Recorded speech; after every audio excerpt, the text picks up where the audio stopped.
Ipagdiriwang ni Papa Sacamao Manny Pacquiao ang kanyang ika-30 kaarawan ngayong araw. Handang-handa na ang convention center sa isang mall sa General Santos City na pagdarausan ng birthday party. Narito ang report ni JP Soriano. Bigating party para sa isang bigating boksingero. Kaya naman sa bisperas ng pagdiriwang, nakapwesto na mga lamesa at upuan para sa 1,500,000 bisita ni Pacman. At dahil Vegas ang tema, talaga namang animoy nasa Marangyang Casino ka. Nariyan ang mga higanting casino dice at playing cards na may picture pa ni Pacman. Narito na rin ang casino table at slot machine.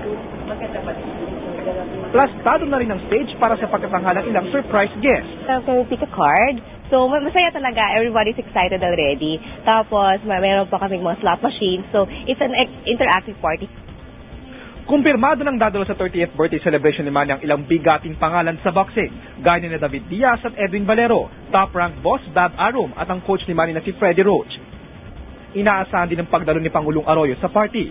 Tila na kay Pacman na nga ang lahat. Kaya naman ibinalik daw niya sa Diyos ang buong pasasalamat. I'm very lucky this year dahil I won all my fights.